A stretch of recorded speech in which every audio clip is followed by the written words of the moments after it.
여름철 한입 베어 물면 달콤한 과즙이 뚝뚝 떨어지는 완벽한 복숭아.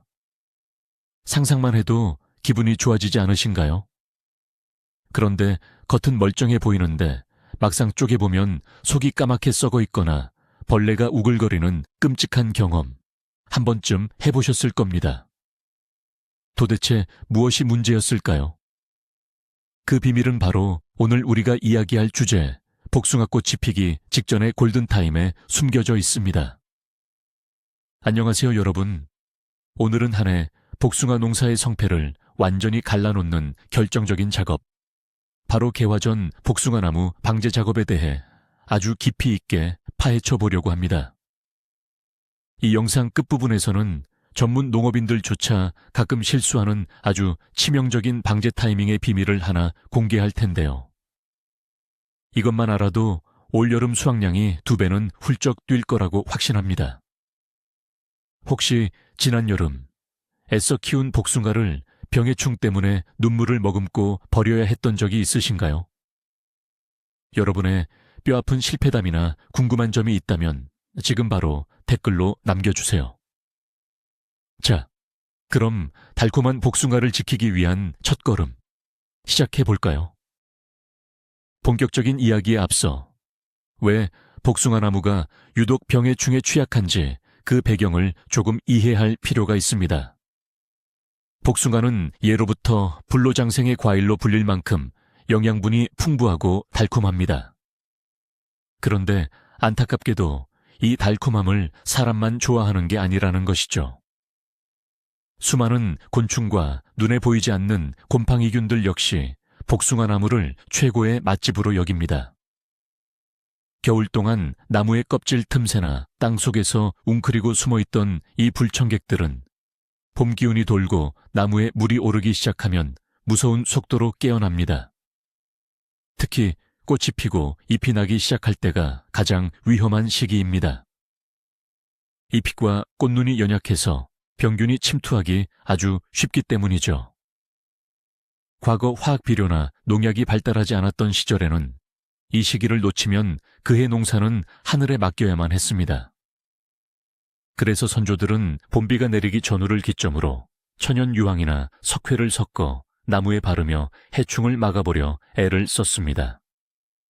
현대 농업에서도 이 원리는 똑같이 적용됩니다. 다만 약재가 더 정교해졌을 뿐이죠.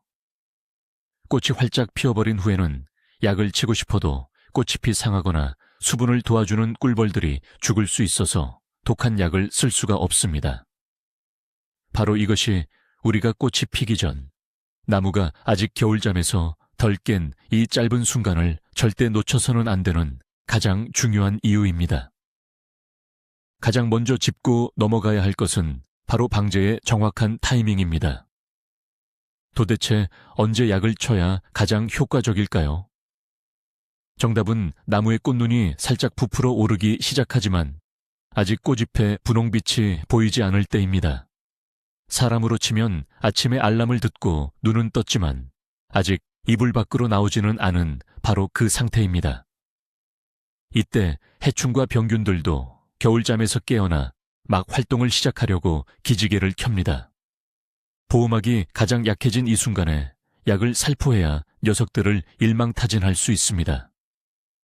예를 들어 두꺼운 겨울옷을 입고 있을 때는 물을 뿌려도 피부에 닿지 않지만 옷을 얇게 갈아입는 순간 물을 뿌리면 온몸이 흠뻑 젖는 것과 같은 이치입니다.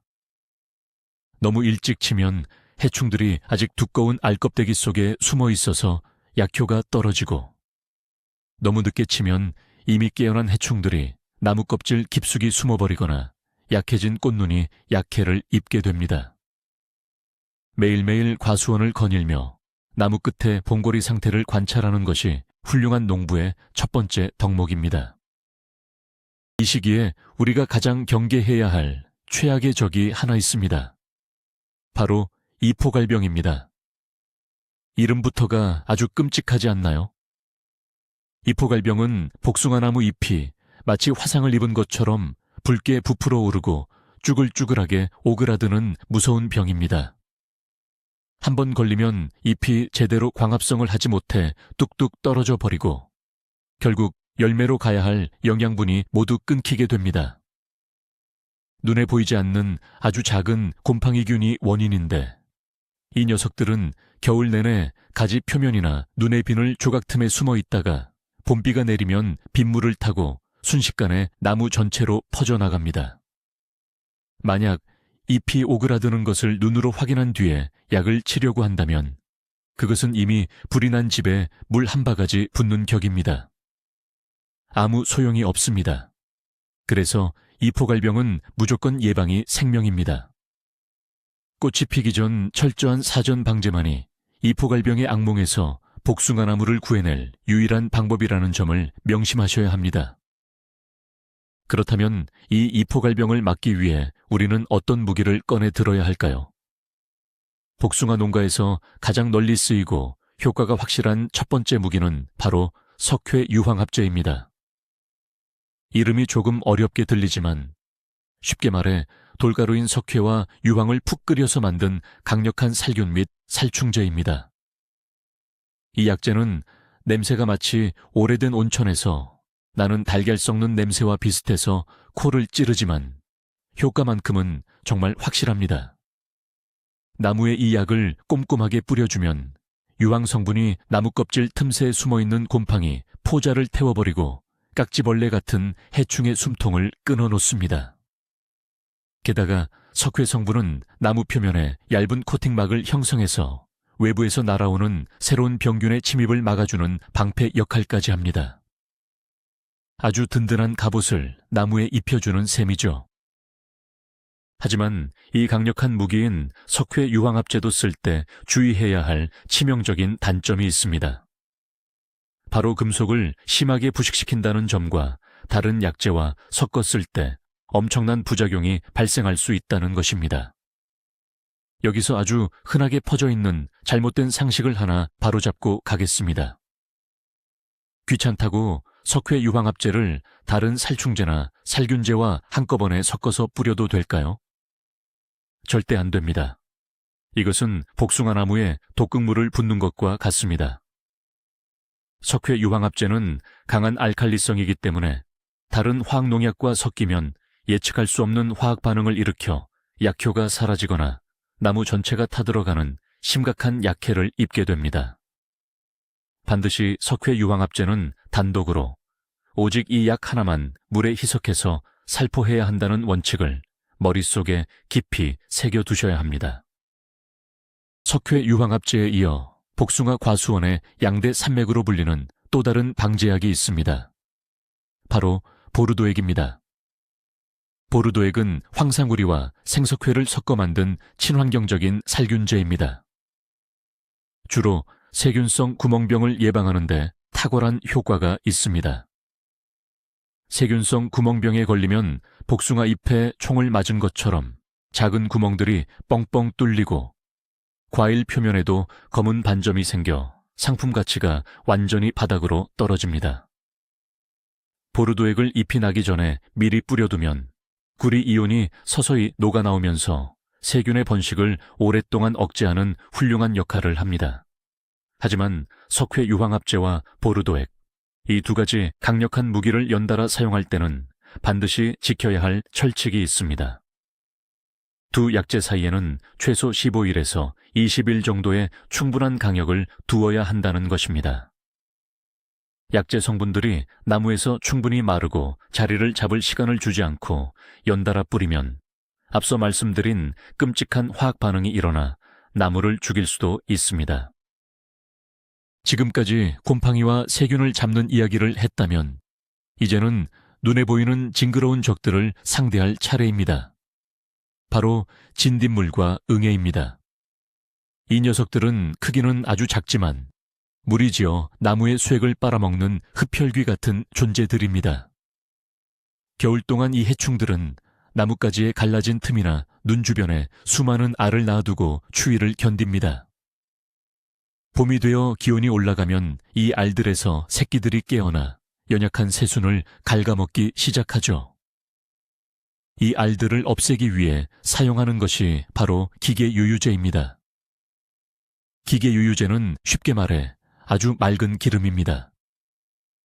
이 기름을 물과 섞어 나무에 골고루 뿌려주면 끈적한 기름막이 해충의 알과 몸 표면을 얇게 덮어버립니다. 곤충들은 피부로 숨을 쉬는데 기름막이 숨구멍을 막아버려서 결국 질식해서 죽게 만드는 아주 물리적이고 효과적인 방법입니다.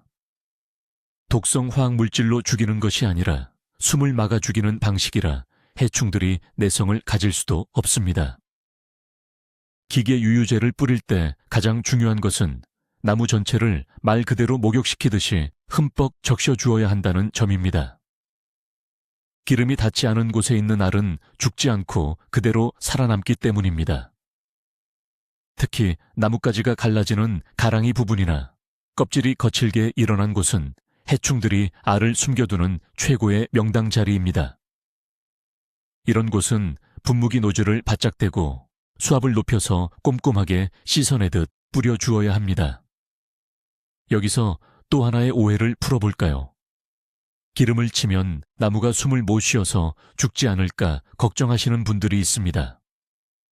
다행히도 개화 전 아직 잎이 나지 않은 휴명이 상태의 나무는 껍질이 두꺼워서 기계유유제를 뿌려도 큰 타격을 입지 않습니다. 하지만 잎이 나기 시작한 후에 뿌리게 되면 연약한 잎의 숨구멍까지 막아버려 나무가 질식할 수 있으니 반드시 싹이 트기 전에 작업을 끝내야 합니다. 방제 작업을 할 때 약의 종류만큼이나 중요한 것이 바로 날씨입니다. 하늘이 도와주지 않으면 아무리 좋은 약을 써도 헛수고가 됩니다. 가장 피해야 할 날씨는 바로 바람이 많이 부는 날입니다. 바람이 강하게 불면 약이 나무에 골고루 묻지 않고 허공으로 날아가 버립니다. 약값도 낭비될 뿐더러 엉뚱한 곳으로 약이 날아가 주변의 다른 농작물이나 환경에 피해를 줄 수도 있습니다. 또한 살포하는 사람의 얼굴이나 호흡기로 약이 들이닥쳐 건강을 크게 해칠 위험도 있습니다. 따라서 일기예보를 꼼꼼히 확인하고 바람이 잔잔한 이른 아침이나 늦은 오후 시간을 선택해서 방제 작업을 하는 것이 가장 현명한 방법입니다. 바람 못지않게 중요한 날씨 조건이 바로 비입니다. 약을 치고 나서 곧바로 비가 쏟아진다면 어떻게 될까요? 애써 뿌려놓은 약이 빗물에 다 씻겨 내려가 버려서 아무런 효과를 보지 못하게 됩니다. 적어도 약을 살포한 후 24시간에서 48시간 정도는 비 소식이 없는 맑은 날을 골라야 합니다. 그래야 약재가 나무 표면에 찰싹 달라붙어서 완전히 마르고 제대로 된 보호막을 형성할 수 있습니다. 반대로 오랫동안 비가 오지 않아 날씨가 너무 건조할 때 약을 치는 것도 피하는 것이 좋습니다. 나무가 수분이 부족해 스트레스를 받은 상태에서 독한 약재가 들어가면 약해를 입을 확률이 훨씬 높아지기 때문입니다. 그래서 비가 오고 난 뒤 이틀 정도 지나 나무가 생기를 되찾고 바람이 잦아든 맑은 날이 방제를 위한 가장 완벽한 타이밍이라고 할 수 있습니다. 이제 장비에 대해 이야기해 보겠습니다. 약을 담아 뿌리는 분무기는 전쟁터에 나가는 군인의 총과 같습니다. 총기 손질이 제대로 안 되어 있으면 총알이 나가지 않겠죠. 분무기도 마찬가지입니다. 방제 작업 전에는 반드시 분무기의 노즐 상태를 점검해야 합니다. 노즐이 낡거나 막혀 있으면 약재가 미세한 안개처럼 뿜어져 나오지 않고 굵은 물방울로 뚝뚝 떨어지게 됩니다. 이렇게 되면 나무의 어떤 곳은 약이 너무 많이 묻어 타버리고 어떤 곳은 전혀 묻지 않아 병균이 번식하는 사각지대가 생깁니다. 미세하고 고르게 분사되는 고압 분무 노즐을 사용해야 적은 양의 약으로도 나무 전체를 완벽하게 코팅할 수 있습니다. 작업이 끝난 후에는 맑은 물을 분무기에 넣고 여러 번 뿜어내어 호스와 노즐 안에 남아있는 찌꺼기를 완전히 씻어내는 것도 잊지 마세요. 농사에서 나무의 건강만큼 중요한 것이 바로 여러분 자신의 건강입니다. 개화 전 방제에 사용되는 약재들은 살균과 살충 효과가 강력한 만큼 인체에도 결코 좋지 않습니다. 특히 석회 유황합제는 피부에 닿으면 화상을 입을 수 있고 눈에 들어가면 시력에 치명적인 손상을 줄 수 있습니다. 귀찮고 답답하더라도 방제복, 고무장갑, 방독 마스크, 그리고 보호 안경은 선택이 아닌 필수입니다. 간혹 동네 어르신들 중에 수건 하나만 입에 두르고 훌쩍 약을 치시는 분들을 볼 수 있는데 이것은 정말 위험천만한 행동입니다. 약재는 호흡기뿐만 아니라 피부의 모공을 통해서도 우리 몸으로 흡수됩니다. 완벽하게 무장하고 바람을 등지고 서서 약재가 내 몸 쪽으로 날아오지 않도록 주의하며 살포하는 습관을 들여야 오랫동안 건강하게 농사를 지을 수 있습니다. 방제 효과를 100% 끌어올리기 위한 숨겨진 비결이 하나 있습니다. 그것은 약을 치기 전에 반드시 가지치기, 즉 전정 작업을 완벽하게 끝내놓는 것입니다. 빽빽하게 얽혀있는 장아지들과 안쪽으로 파고드는 불필요한 가지들을 미리 잘라내 주어야 합니다. 이렇게 나무 속 공간을 시원하게 비워두어야 방제기를 들고 약을 뿌릴 때 약재가 나무까지 사이사이 깊숙한 곳까지 막힘없이 침투할 수 있습니다. 가지치기를 하지 않아 가지가 덤불처럼 우거진 상태에서 약을 치면 겉부분만 약이 묻고 속에는 전혀 닿지 않아서 해충들에게 안전한 피난처를 제공하는 꼴이 됩니다. 바람도 잘 통하고 햇빛도 잘 드는 구조를 만들어주는 것, 이것이 방제의 첫걸음이자 기본 중의 기본입니다. 시선을 잠시 나무 위에서 바닥으로 내려볼까요? 나무 자체를 소독하는 것만큼이나 나무 주변의 토양 환경을 깨끗하게 정리하는 것도 매우 중요합니다. 지난 가을에 떨어져 땅바닥에 뒹굴고 있는 마른 낙엽이나 베어낸 나뭇가지, 무더기들은 병균과 해충들이 따뜻하게 겨울을 나기 위한 최고의 호텔이나 다름없습니다. 특히 이포갈병이나 잿빛 문의병 같은 곰팡이, 포자들은 낙엽 속에서 끈질기게 살아남아 봄을 기다립니다. 따라서 본격적인 방제 작업을 시작하기 전에 과수원 바닥에 떨어진 낙엽과 장아지들을 깔끔하게 갈퀴로 긁어모아 과수원 밖으로 멀리 치우거나 땅속 깊이 묻어버려야 합니다. 바닥이 깨끗해지면 토양에서 위로 올라오는 병균의 감염 경로를 원천적으로 차단할 수 있습니다. 최근에는 화학 농약을 피하고 친환경이나 유기농 방식으로 복숭아를 재배하려는 분들이 많아지고 있습니다. 과연 화학약품 없이 개화전 방제가 가능할까요? 결론부터 말씀드리면 충분히 가능합니다만 훨씬 더 많은 노력과 세심한 관리가 필요합니다. 화학농약 대신 앞서 말씀드린 기계유유제나 보르도액, 석회유황합제 같은 친환경 공시자재를 적극적으로 활용해야 합니다.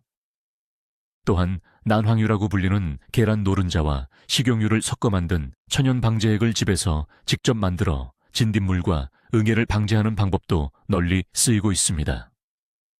목초액을 물에 묽게 희석해서 나무에 자주 뿌려주면 나무가 튼튼해져서 스스로 병을 이겨내는 자생력을 키우는데 큰 도움이 됩니다. 유기농 방제는 한 번에 적을 몰살시키는 것이 아니라 꾸준히 적의 세력을 약화시키고 방어막을 튼튼히 하는 방어전과 같습니다.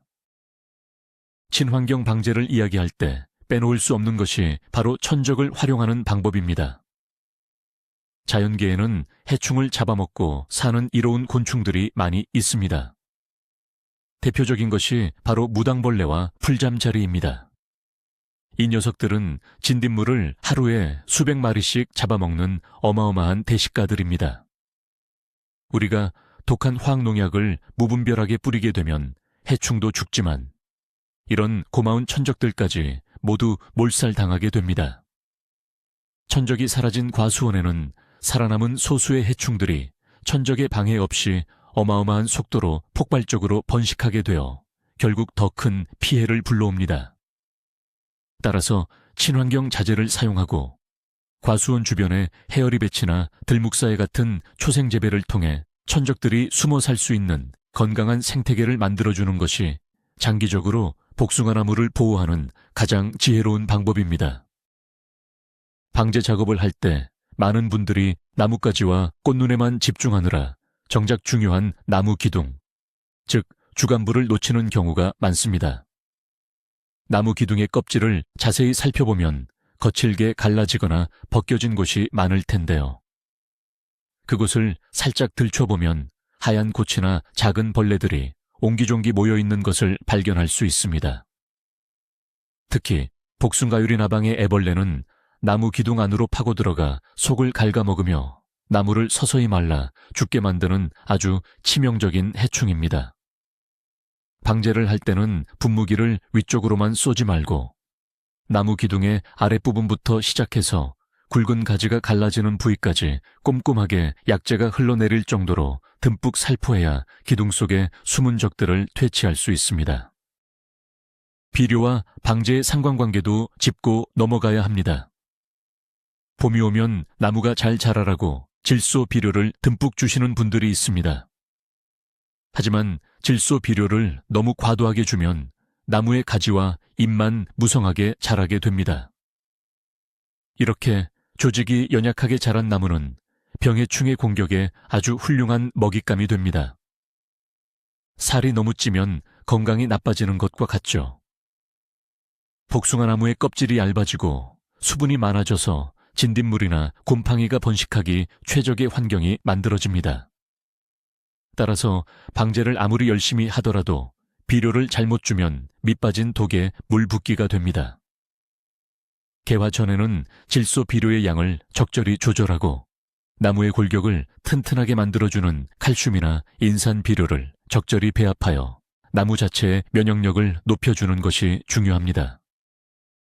과수원의 규모에 따라 방제 방식도 달라져야 합니다. 주말 농장이나 마당에 두어 그루 정도 키우시는 분들이라면 소형 배부식 분무기, 일명 등짐 펌프만으로도 충분히 작업이 가능합니다. 하지만 수백 그루 이상의 전문 과수원이라면 스피드 스프레이어, 즉 SS기를 사용해야 합니다. 기계를 사용할 때는 주행 속도와 펜의 회전 속도를 잘 조절해야 합니다. 너무 빨리 달리면 약이 나무 겉면에만 살짝 묻고 지나가고 바람이 너무 세면 약이 뒤로 다 날아가 버립니다. 나무의 크기와 잎의 밀도에 맞춰 기계가 뿜어내는 약액이 나무까지 사이를 뚫고 반대편까지 통과할 수 있도록 섬세하게 조작하는 기술이 필요합니다. 약을 혼용할 때의 위험성에 대해 한 번 더 강조하고 싶습니다. 많은 농가에서 일손을 덜기 위해 살충제, 살균제, 그리고 영양제까지 한 번에 섞어서 치려는 유혹에 빠집니다. 하지만 농약 포장지 뒷면에 적힌 혼용 가부표를 확인하지 않고 임의로 약을 섞는 것은 폭탄을 만드는 것과 같습니다. 화학 성분들이 서로 엉겨붙어 침전물이 생기고 분무기를 막아버릴 뿐만 아니라 성분이 변질되어 나무에 씻을 수 없는 상처를 남깁니다. 개화 전 방제에 쓰이는 대표적인 약재들은 대부분 강력한 알칼리성이거나 특수한 성질을 가지고 있어서 다른 약과 섞는 것을 극도로 꺼립니다. 조금 번거롭더라도 약재는 각각 따로 정해진 날짜 강역을 두고 살포하는 것이 복숭아 나무를 살리는 길입니다. 마지막으로 점검해야 할 것은 방제 후의 세밀한 관찰입니다. 약을 뿌렸다고 해서 모든 작업이 끝난 것이 아닙니다. 며칠 뒤에 과수원에 다시 나가서 제대로 죽지 않고 살아남은 진딧물이 있는지, 나무 껍질에 숨어있던 벌레들이 다시 기어 나오지는 않는지 돋보기를 들여다보는 심정으로 꼼꼼히 살펴야 합니다. 혹시라도 약이 닿지 않은 사각지대에서 병균이 번식하기 시작했다면 꽃이 피기 전 마지막 기회를 잡아 그 부분만 집중적으로 추가 방제를 해주어야 합니다. 농부의 발소리를 듣고 자란다는 말처럼 복숭아 나무는 여러분의 세심한 관심과 땀방울이 더해질 때 비로소 탐스럽고 달콤한 열매로 보답할 것입니다. 지금까지 복숭아 나무 개화 전 방제의 모든 것을 세세하게 알아보았습니다. 여러분, 오늘 영상의 클라이맥스는 바로 이것입니다.